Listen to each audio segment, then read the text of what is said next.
My 7-year-old son was almost abducted by two men in a black van on his way to school, and when the police arrived, all I could do was laugh hysterically. The kidnappers thought they had found an easy target, but they didn't realize they had just trapped themselves in a vehicle with a living nightmare. I'm a single dad, and my son Leo is incredibly smart, but he has one major obsession. He is completely addicted to wildlife documentaries and survival facts. He doesn't talk like a normal kid, he talks like a National Geographic narrator, and he never ever shuts up. Yesterday morning, I let him walk the 2 blocks to his school alone for the very first time.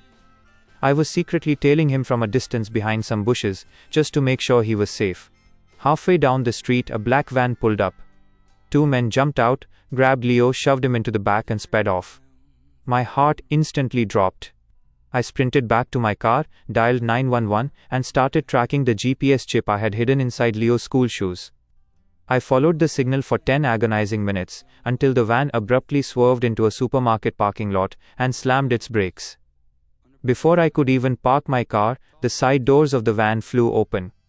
The 2 big burly kidnappers literally threw themselves out onto the asphalt.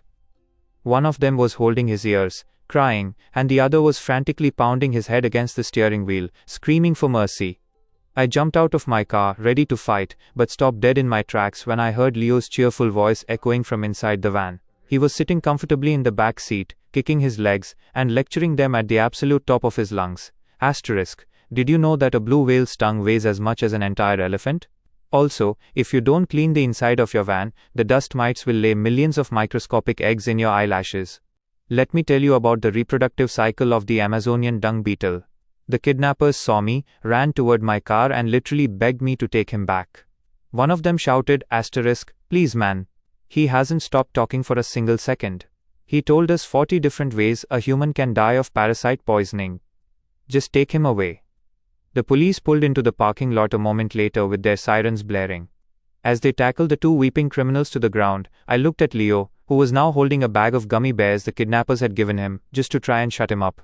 The sheer absurdity of the situation hit me, and I fell to my knees, laughing so hard that tears were streaming down my face. The officer looked at me like I was insane and asked, asterisk, sir, are you okay? Your son was just kidnapped. I wiped a tear from my eye, grabbed Leo's hand and said, asterisk, officer, you don't understand. Those guys didn't kidnap my son, they accidentally locked themselves in a room with a 24-hour encyclopedia.